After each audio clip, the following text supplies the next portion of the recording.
morning and welcome to Weekends with Whitney. This morning, we take you into the heart and soul of Cajun country. Deep in the Atchafalaya Basin is Bayou Chene. I'll take you to this rare spot you can only get to by boat or helicopter. Plus, the sound of Cajun culture with Grammy winner Wayne Toups. How this singer-songwriter has made Cajun music part of Americana. And Dr. Nick on the 10th leading cause of death in the U.S., suicide. The do's and don'ts of how to help those contemplating it. But we begin in the Bayou. It's an almost forgotten community that sits 12 feet under silt from the Mississippi River. Meet the man who refuses to let its history get buried too.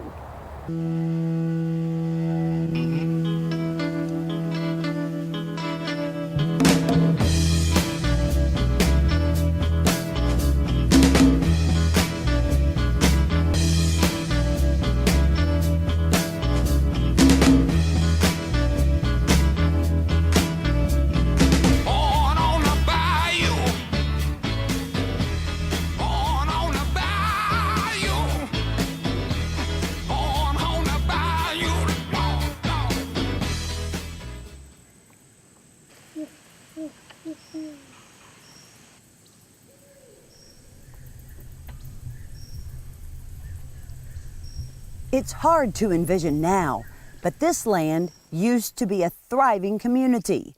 It's where Gene Seneca's family first laid down roots in Louisiana. They go way back to the early 1900s right here at Bayou Chene, yeah. Came from Nova Scotia. Is that right? Yeah. Got banded from Nova Scotia and took a long boat ride from Nova Scotia to South Louisiana to wind up in these, right here, in these same bayous, Bayou Chene. They weren't the only ones. Oh, that's where a bunch of the Cajuns landed.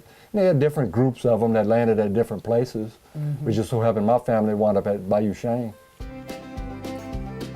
Bayou Chene is an island located in the center of the Atchafalaya Basin in St. Martin Parish.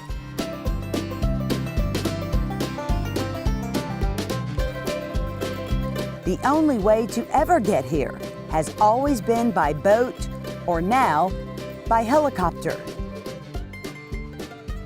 Yet even in the early 1900s, it thrived. It was a community right here at Bayou Chene. Churches and 3 or 4 churches and a schoolhouse and a post office and a lot of homes. It was home to swampers, farmers, lumberjacks, and fishermen until the Great Flood of 1927. It still holds the record as the most destructive river flood in U.S. history.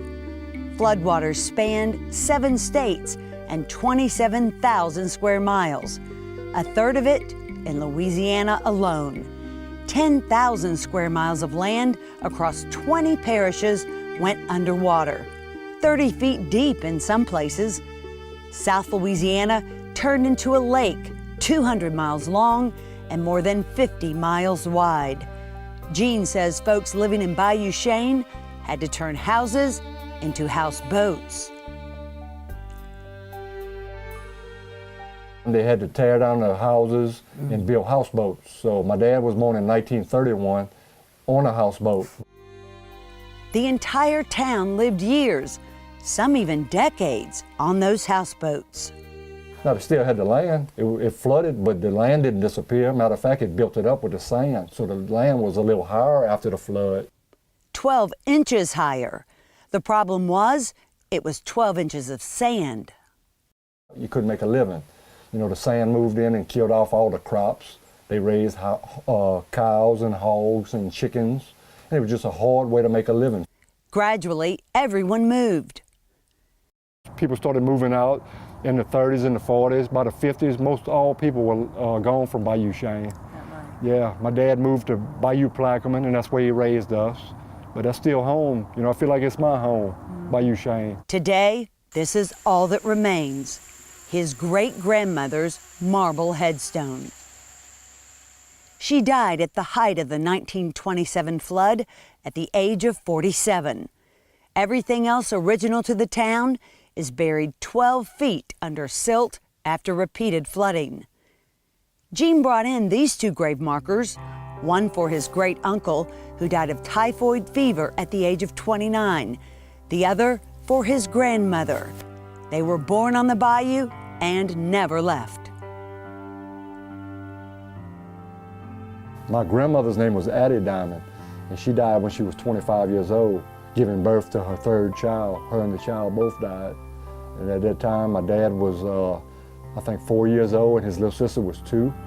So my grandmother's sister, Leah Diamond, raised them on the houseboat.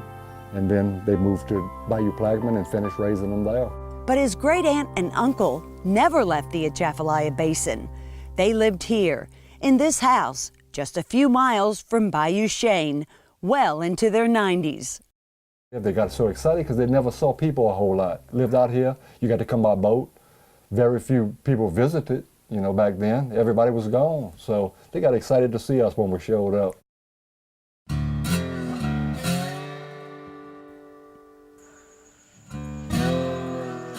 Here the land has a different problem, erosion.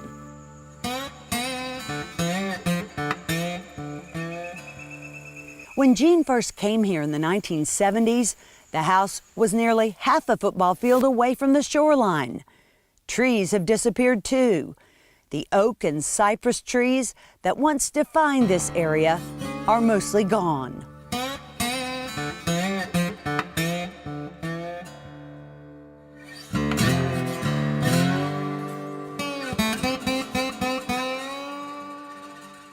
And Aunt Leah, my grandma's sister, used to tell us stories about her brothers paddling pirogues under these big draping oak trees. You had to duck down to get the pirogue under the limbs. So when I did make my first trip, I looked around, there was no oak trees, you know, it was willow trees. So I didn't quite understand the story. And as I got older, I started understanding how the sand and the water moved in and killed the oak trees. So all the oak trees are gone now. Cypress trees are especially hard to find, partly because cypress logging was huge business here in the early 1900s. They cut just about every old growth cypress tree down that they could reach at the time. Gene's developed a kinship with the old cypress. To get it these days, you have to pull sunken logs from the bayou or tear down old buildings like Gene. Chicken houses, I started with a chicken house, is where I got my start. Yes, ma'am, but it was some of the prettiest cypress I ever got. And just old buildings, and just loved it. It's the old cypress, it lasts forever, tells a story. With it, Gene tells his own story. Over the last 20 years, he's built a cypress Cajun village right in his own backyard. You started with a playhouse for one of your grandchildren and got completely swept away. Swept away. This one we leaning against was a horse stall at one time, turned it into a gym, and now kind of turning it into an old store now for crafts that I make. All made of cypress too. Tell me about the other one. So that one over there. That's my woodwork shop. First I had to build a shed to put my junk in. I built it and I added on to my woodwork shop. So that's where I do all my woodwork. Nothing fancy, but big enough for me to use. He taught himself construction by deconstructing. Many of them was built with those square nails, so I'd pull the square nails out of every board, which was a job, and save them for projects. But I think that's how I learned how to build, and then just kind of visualizing what I wanted and started. And it didn't come out perfect the first time, but I'm getting a little better as I go. Going through here or out here takes you back in time. I just jump in the boat and come by myself some days, sit by myself and think how it must have been like years ago, and just feel blessed that I get to appreciate it and use it today. Gene's deeply rooted into protecting this Atchafalaya area through conservation and restoration, so everyone can experience this for generations. If you would like more information on that entire area, you can contact the folks with the Atchafalaya River Basin Initiative. And still to come, the sounds of Cajun music, Grammy Award winner Wayne Toots. Plus, Dr. Nick on suicide, the real facts on recognizing the signs and how to help as Weekends with Whitney continues. No. No. No. Maybe. Yes. Low rates, no commissioned agents, lowest down payment, and we won't sell you expensive add-ons. Go Auto is my perfect match. Greg can really save me money. Greg really is the Go Auto guy. Give us a call and speak to one of our non-commissioned agents. Visit our website or stop by one of our convenience stores and start saving today. Each morning in Baton Rouge, we rise to meet opportunity. We carry the weight of responsibility proudly. We choose our paths. We move fast and we fly high. We light the way for others to follow. We make it happen. But what really matters is what happens when we land at home. Baton Rouge Metropolitan Airport. Fly easy. Welcome back to Weekends with Whitney. Some artists elevate music to a new level. Even fewer create their own music genre. You're about to meet the man who's done both.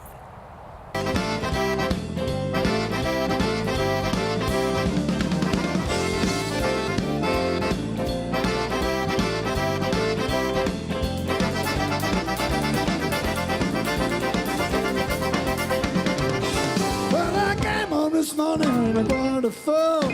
Found a little woman, she was knocking on my door. Sugar bee, sugar bee. Wayne Toups is one of the most successful Cajun musicians in the world, but he doesn't limit himself to Cajun. His music is a gumbo of Zydeco,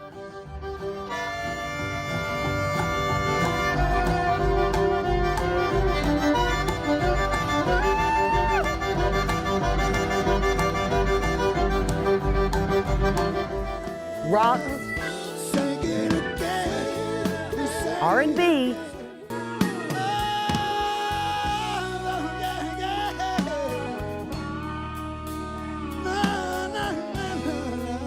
country, that one in a million can be so hard to find. and Cajun.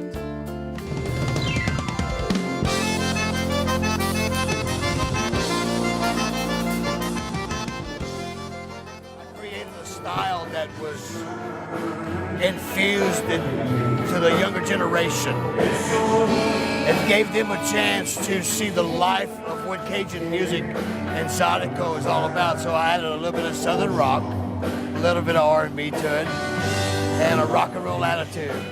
He named that combination Zydeco. Let's go juking.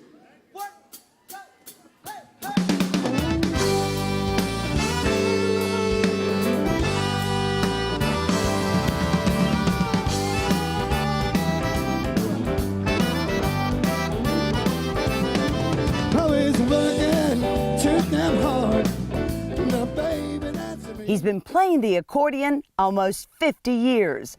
Makes it look effortless, but it's not. Even holding it is difficult for a novice like me. There you go. Put this up. There you go. No, right here. Okay. Each costs $6,000, but as you can see, Wayne's are customized. His on-stage intensity, exertion, and exhilarating performances have earned him the nickname Le Boss, the Cajun Springsteen. He's played in more than 20 countries and entertained a worldwide audience in the 1990 Super Bowl. And there's no one greater at Cajun rock than the man they call Le Boss, Wayne Toups and Zydeco. Get it on, guys.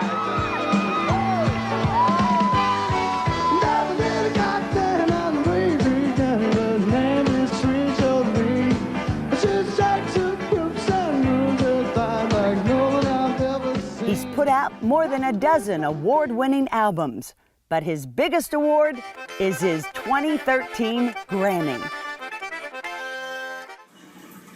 If I can get through it without crying, I think I'll be all right. I want to thank God, my wife. This energizing entertainer plays nearly 200 shows a year. exhausted ever? I'm always exhausted. I'm a father of a new child. I'm always exhausted. But it's a lot of fun. The man who grew up on a rice farm in Crowley, Louisiana, has mentored other local musicians like superstar Hunter Hayes.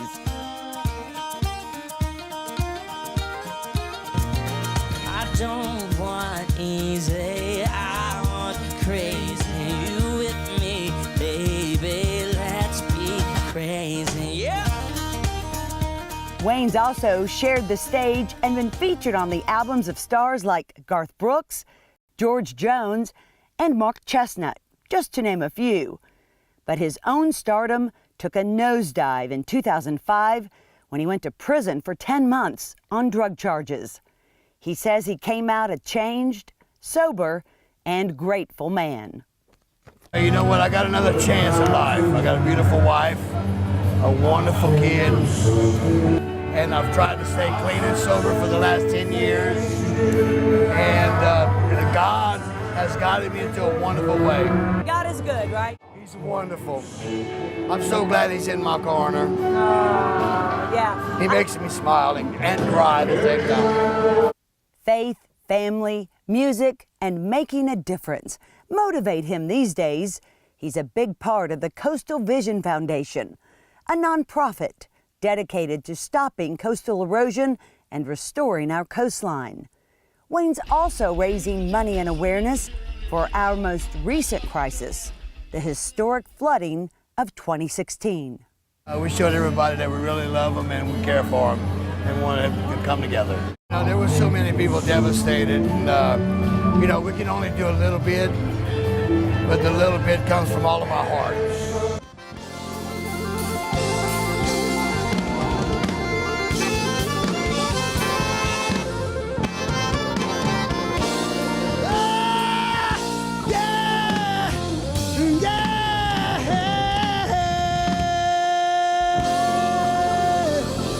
Thank you so much. We sure appreciate it, guys.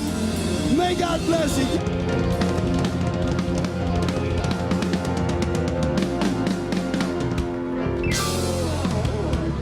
And still to come, Dr. Nick on the real risk factors of suicide and how to protect ourselves and those we love from it, as Weekends with Whitney continues. Breck Summer Camp, where your child's next big adventure awaits. Where I explored nature. Where I splashed in the summer. Where I scored the winning point. Where I reached new heights. Where we beat the summer heat. Where I took a walk on the wild side. Where I used my imagination. Breck Summer Camp registration begins March 24th. Give your child the adventure of a lifetime. So sign up today.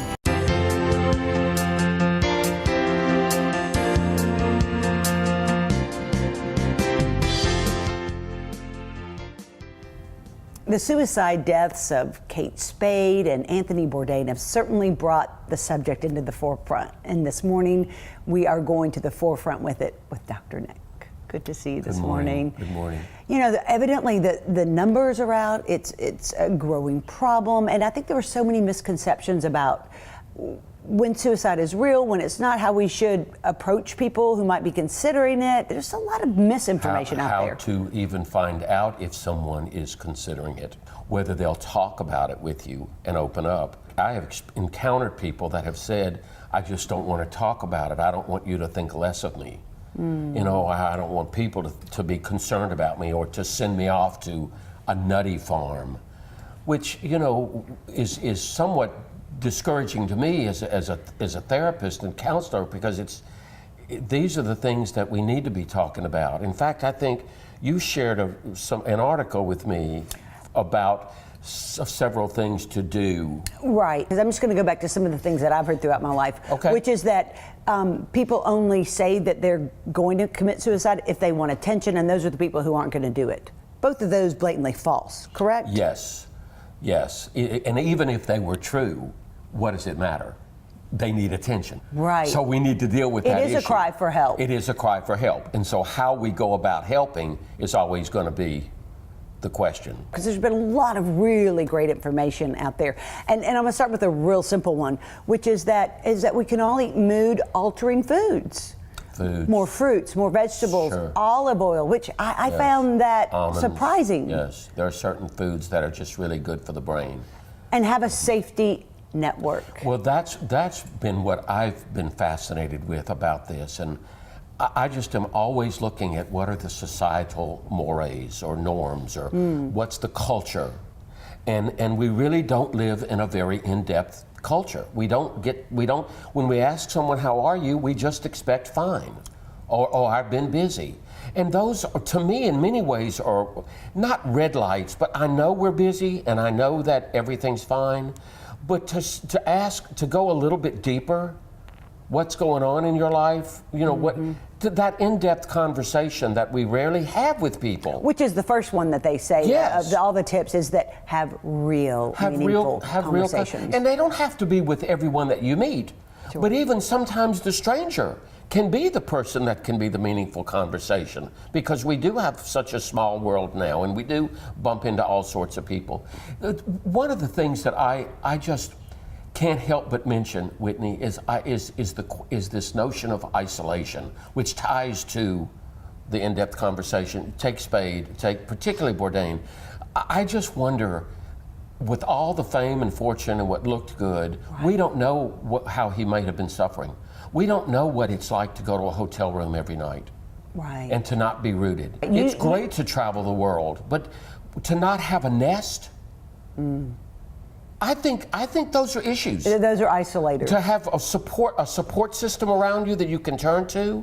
But I have to think that, because he traveled with several camera people and a producer, I had to think that their network was strong within each other. Well said, well said. And again, let me be very clear.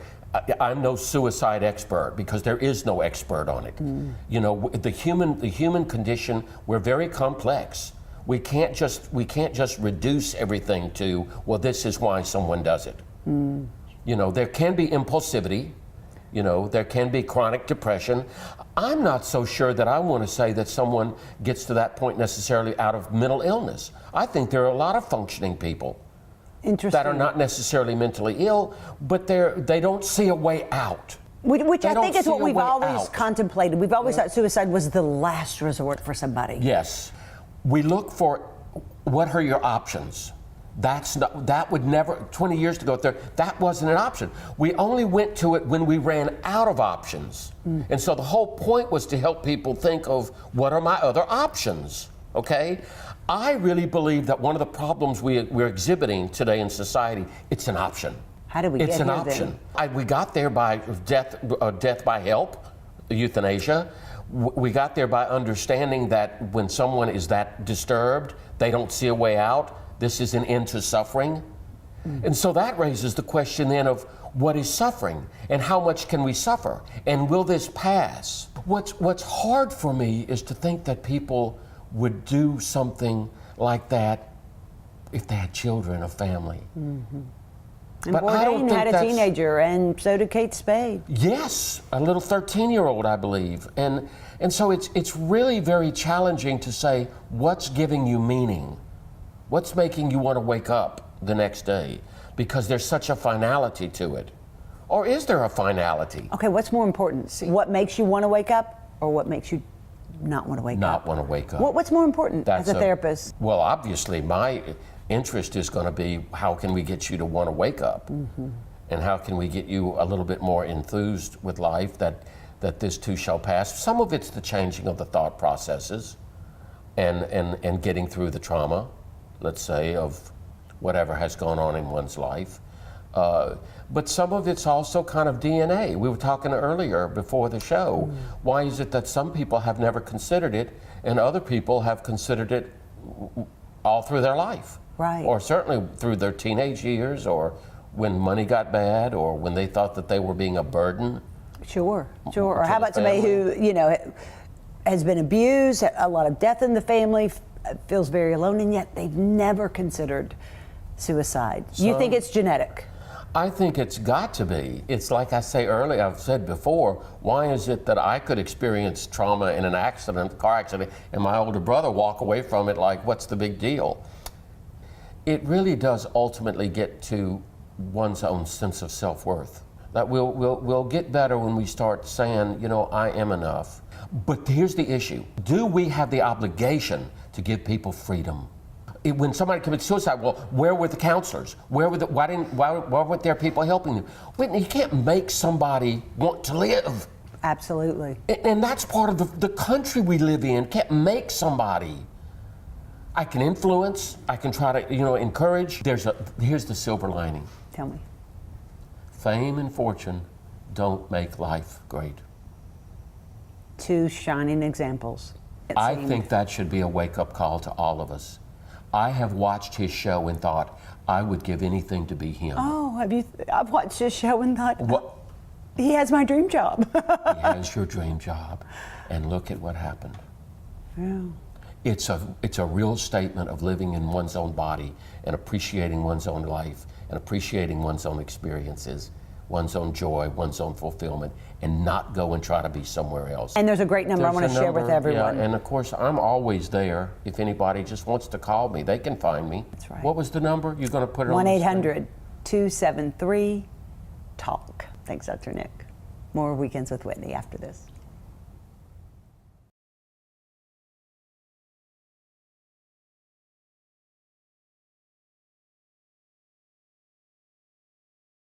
Atlas Foundation Repair, fixing your foundation problems for more than 30 years while preserving and protecting your trees.